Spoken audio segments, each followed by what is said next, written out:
विरोधी पक्ष कोण आणि सत्ताधारी पक्ष कोण हेच कळायला मार्ग नाही अशी परिस्थिती आहे।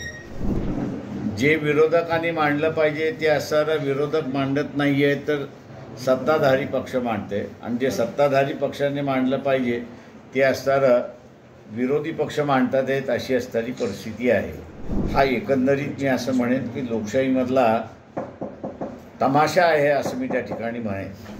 किंवा तुमच्याकडे काही सोल्युशन आहे का?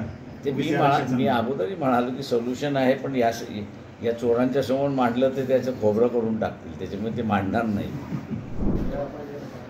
नागपूरमध्ये अधिवेशन चाललंय असं काही वाटतच नाही।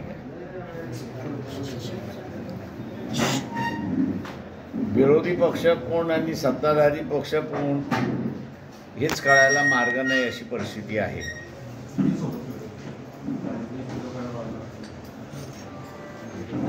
जे विरोधकांनी मांडलं पाहिजे ते असणारा विरोधक मांडत नाही आहे, तर सत्ताधारी पक्ष मांडते, आणि जे सत्ताधारी पक्षाने मांडलं पाहिजे ते असणारा विरोधी पक्ष मांडतात आहेत, अशी असणारी परिस्थिती आहे। हा एकंदरीत मी असं म्हणेन की लोकशाहीमधला तमाशा आहे असं मी त्या ठिकाणी म्हणेन। ज्वलंत प्रश्न आहेत, त्याची असणारी चर्चा त्या सभागृहामध्ये होत नाही।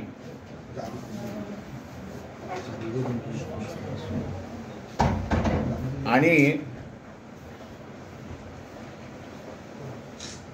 फक्त ज्या प्रश्नाचं महत्त्व नाही त्याचीच असणारी चर्चा त्या ठिकाणी दिसते। सगळ्यात महत्त्वाचं आहे की इथे क्रॉप इन्शुरन्स हा जो आहे,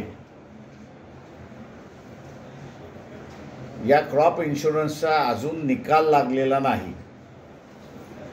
काही ठिकाणी दुबारा पेरणी झालेली आहेत, काही ठिकाणी असणारा कीटकनाशक आलेले आहेत, काही ठिकाणी असणारा सीड्सही खराब निघालेले आहेत, अशा परिस्थिती आहेत।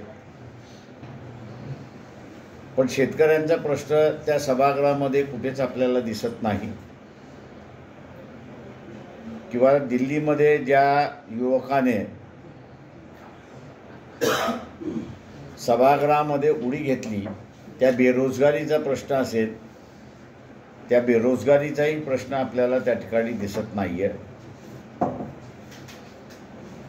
फक्त पाट्या टाकायचं कामकाज जे आहे तेवढंच फक्त मला त्या ठिकाणी दिसतंय, त्याच्या पलीकडे काही आहे अशी काही परिस्थिती नाही।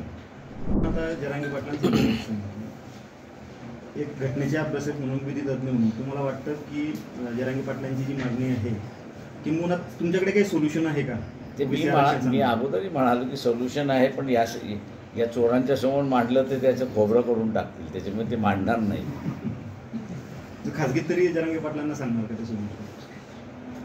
नाही, सत्तेमध्ये नवीन सत्ताधारी येऊ द्या, त्या नवीन सत्ताधाऱ्यांना कशा पद्धतीने असणारं हा आरक्षणाचा मुद्दा हँडल करायचा, आणि तो हँडल करत असताना ओबीसींच्या आरक्षणाला कुठेही धक्का न लावता कशा रीतीने हँडल करायचं ते त्यांना सांगेन, या राज्यकर्त्यांना नाही सांगणार।